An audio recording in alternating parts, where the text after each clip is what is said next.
po jo të përdorë drejtësia për ndëshkim. Shiko Trumpin do kuptosh gjithçka. Pra, e kuptoni ju në cilën lojë jemi. Donte Albin Kurti të bënte reformën e padrejtësisë së Shqipërisë t'ia bënte kosovarëve. Kë tallet ai? T'ia bënte me tabela fondacionesh. Siç na bërë ne me tabelën fondacioni edhe u pan të gjithë u rreshtuan aty. Do rreshtohet edhe ai tjetri. Edhe ai që i ka lavdruar. Tani e patate, dëgjoni tani, e patë Ramën që akuzoi drejtësinë fëminore. Si ka mundësi të jetë drejtësi fëminore kur ajo është bërnormuar nga ty dhe ti madje e ke përgëzuar. Ka gabime. Ore, reforma në drejtësi nuk është bërë për gabime. Reforma në drejtësi është bërë që të përmirësoj gabimet që mos kemi më gabime. Po nuk është bërë që bëjmë reformë për të shpikur gabime. Këtë do të bënte edhe Albini. Dhe Albini edhe Rama janë kundërshtar, jam dakord me ju. Por ju e dini që ndonjëherë halli të bën bashkë. Se fjalit popullore s'kan dalë kot. Dhe Albini dhe Rama kanë halle. Dhe këto halle me Albinin e zgjidhi Grenell. Me Ramën ja zgjidhi departamenti, me atë që ju tregova unë një herë, edhe me atë që ndodhi në Kosovë që tha ndërpresim, më falë më zotëri. E flasim shqip edhe troç. Ore, ekziston në trurin e një biznesmeni shkatrimi, vetëm Edi Rama shkatron. Që është në krye të Shtetet Bashkuara të Amerikës, të shkatroj investimin amerikan shtetëror me Kosovën. Ore, nuk ekziston njëri ta besoj këtë më.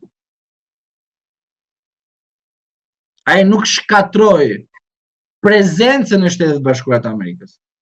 Ai shkatroi Albin Kurtin dhe Edi Ramën me ndërprerjen e marrëdhënieve. Mundet të them unë diçka aty tani? Pse ambasada amerikane nuk ka bërë kësaj radhe asnjë reagim ashtu siç bënte Yuri Kimeti, ashtu siç bënte me socialistët e vet? Pse? Sepse linja është e tillë, nuk mbështesim ata të cilët duan ose do të përdorin drejtësinë kundër kundërshtarëve politik. Dhe që ta lidhim edhe ta mbarojmë, unë ju them që zoti Kurti në janar deri në mars ka pas letër që i ka thonë Sorosian, natën e mirë dhe shkon në opozit.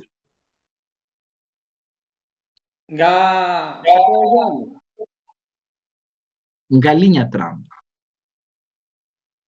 Jo nga institucione shtetërore, nga linja. Ajo është linjë zotëri. E di çfarë do thot linjë? Do të thot mbro integritetin, mbro investimin e takspaguesve amerikan. Kjo quhet linjë. Dhe këtë ka bërë administrata Trump. Në krahasim me Biden që përdorte lekt e amerikanëve duke i bërë ai mos them ai fjalë tjetër tani se mos ta ulim. Dhe kjo është e vërteta. Pra linja Trump mendon për çdo qindark të popullit amerikan. Ndërsa Albini dhe Rama janë njerëz që duan të shkatrojnë. Dhe kanë thënë zotëri, e jeni mësu keq më duket, ju kam mësu plagu tjetër shumë keq. Tani duhet të reflektojmë pak. Prandaj që ta konkludojmë dhe ju them, ndërprerja ishte mesazh për Tiranën. Po e di pse ishte mesazh për Tiranën, do sekretin tjetër. Tani unë jam presidenti i Amerikës. Ti e di shumë mirë që kur flas unë, të gjithë mbarojnë, nuk e diskutojnë më. Do bëjnë njëri kështu na i lëvizë, kështu është i them mos fol. Po ç'ndo? Shqipëria